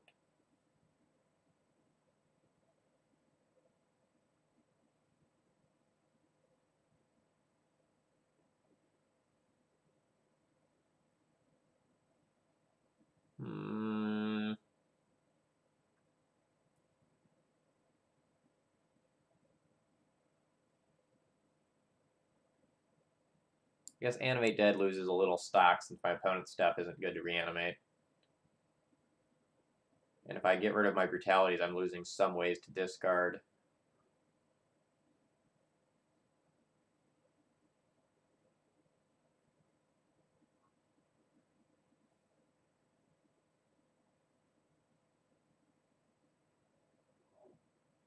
Moxel, thank you very much for the bits.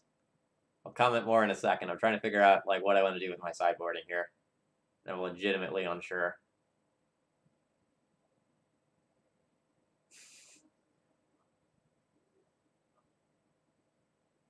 My opponent probably has size, so Deluge is fine. Edict like can stop the other early threats. I'm just not sure if I should like bring in a pack rat or two to just like have another potential early game win condition.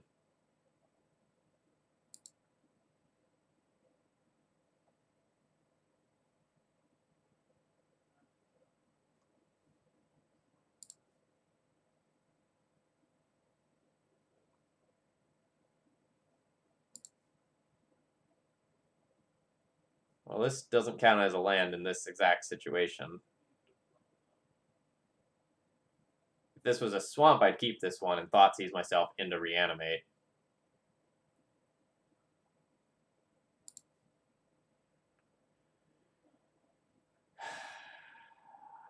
Keep.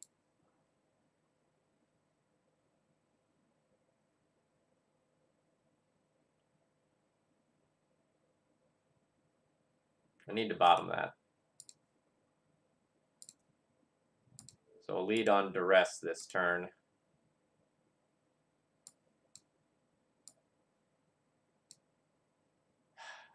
Fuck, double Antiquity War.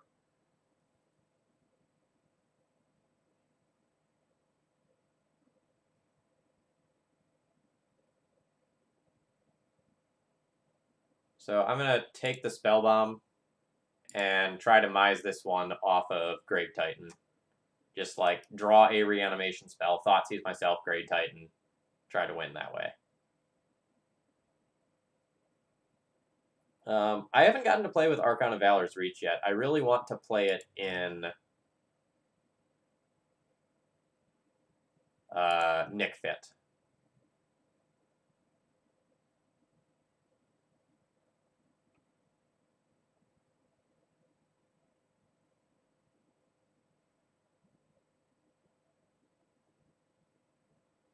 So again, don't want to Thoughtseize my opponent here. You know, to my knowledge, they don't have anything that they can play on their turn. They might have a Karn since they went like Ancient Tomb instead of just like Dark Slick Shores on turn 1 or something.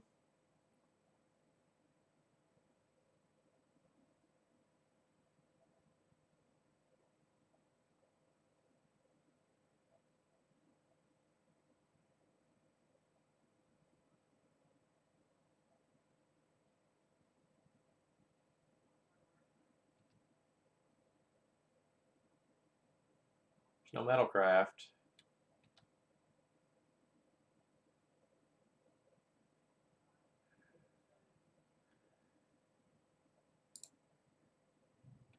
Alright, one more mana and I'll just hard cast this stupid Grave Titan.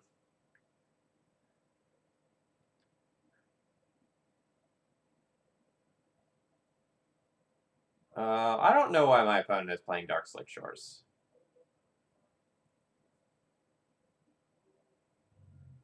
There might be a reason. I guess plays around like choke. Alright, they take a Grindstone, which they can just play out here. But they choose not to. Ugh.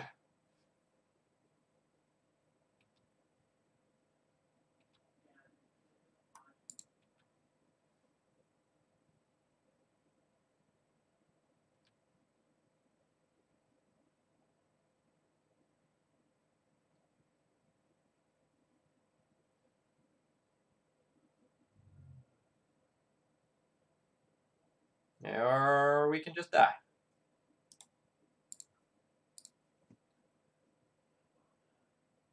We just did not function at all that match.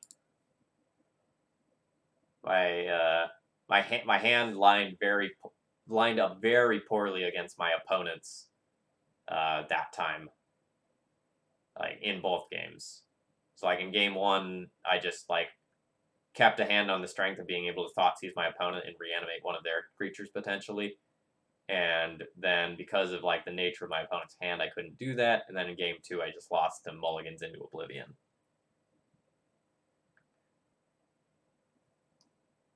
All right, so let's debrief this deck.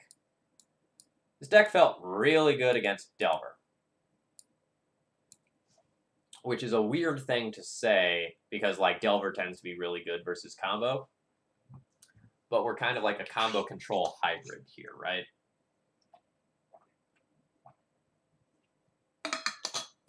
So because like we can probably power through Delver in game 1 and get wins on the back of like the reanimation package very easily. Excuse me. And then in games 2 and 3, we just sideboard into a whole bunch of removal spells. Like just siding in 7 more removal spells and making yourself more redundant and more resilient to the sorts of hate that your opponent might be bringing in just is pretty good. So felt good against Delver. Like the last round, we just kind of got skunked. But I wouldn't be surprised, like, with the amount of discard this has, if this wouldn't be well-suited to fighting other, I should say most other combo decks, like spell-based combo decks. So, like, just looking at the discard count, you have him, Collected Brutality, Liliana, Thoughtseize, Duress. You have a whopping 16 discard spells. So I imagine that this deck would just shred to absolute bits other unfair decks. And even when like you don't have your pieces or your opponent fights back over some of your pieces, like you just can start hard casting these idiots later on in the game. And then you also have the added utility of like Entomb for some like game-ending fatties versus a lot of other combo decks. So while I don't necessarily know how well this is going to like stack up against things like, you know, Grixis Control or Miracles, it felt pretty good against the aggro-y style decks and some of the slower fair decks that we faced today. The transformational sideboard seemed good. You know, the Grixis player we played in round 1 was on the wrong side of an Obliterator, and it seemed pretty good. So this was fun. I enjoyed this. Alright, so let's talk about what's coming up a little bit later. So later on this week, I'm going to go and have D&T with Hallowed Spirit Keeper. I might try out a new sideboard in a second. I'll show you all what I'm kind of like thinking about momentarily. And then on Saturday, I've got Stoneblade, and on Monday, I've got a really sweet Trials Enchantress deck. I don't really know what else to call it, that uses some of like the Trial and Cartouche type cards and repeatedly like plays the same couple of enchantments again and again and again. So just to like throw some ideas out there, because I know we have a lot of D&T players in there in chat.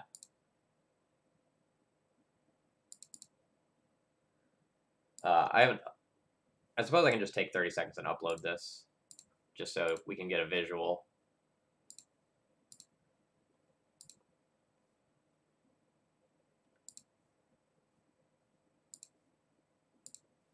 All right.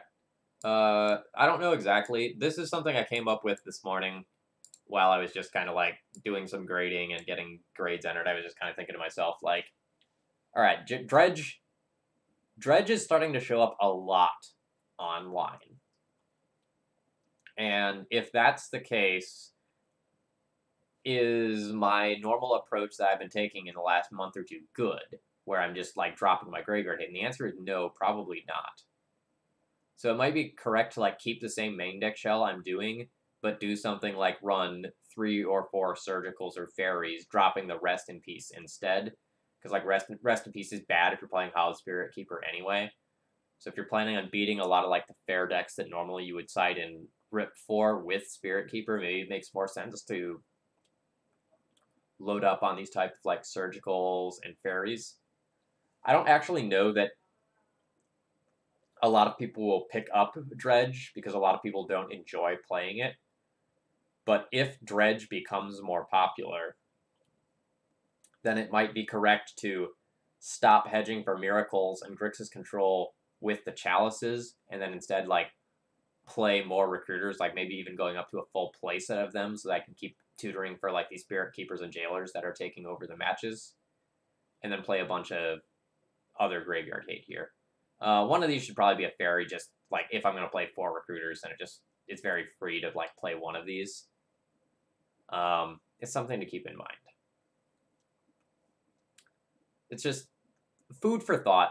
I haven't actually played this deck list yet. I don't know if this is good. It's just something I have in the back of my mind for if Dredge starts to appear more like I suspect that it might. You know, when Aurum won one Legacy Challenge, you know, that's a blip. When Aurum wins back-to-back Legacy Challenges, that's a statement, right? That's probably a very clear indication that, like, Dredge is very good against Miracles and Grixis control. So, debating what I want to do there.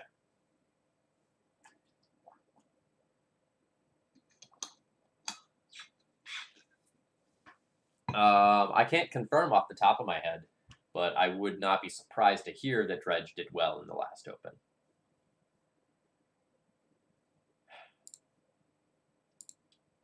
All right, folks. Tonight's stream went pretty quickly, but I don't think I want to start another league because I'm not going to have any time to play tomorrow night, and I want to make sure that I'm like ready for my D&T league on Wednesday. So I'm going to go ahead and call it here. Thank you all for watching tonight. My name's Phil Gallagher. I run Thraben University. I'm streaming every Monday and Wednesday at about 7 p.m. Eastern Time, as well as Saturday mornings, time slightly variable depending on when I wake up. If you've enjoyed this content, please consider following my channel or doing something else to support my content, whether that's, you know, subscribing or doing a donation deck list to see something sweet on stream. And if you don't know what you want to see, I have some suggestions up there in the top corner now of things that I was kind of looking over deck lists today, and I went, you know, what would I want to play on stream? Well, here's some ideas for you. What's not on the queue, like just kind of up on the screen here, is I have donations for High Tide and 4-Color Loam that I need to work with. I also owe you all a guest stream with someone. I've extended 2 invitations. I've not heard back from either yet. I'll extend another invitation in a day or 2 if I don't hear back from either one of those people. All right, so I'm going to go ahead and call it here. Folks, I will see you all on Wednesday. Enjoy the rest of your evening.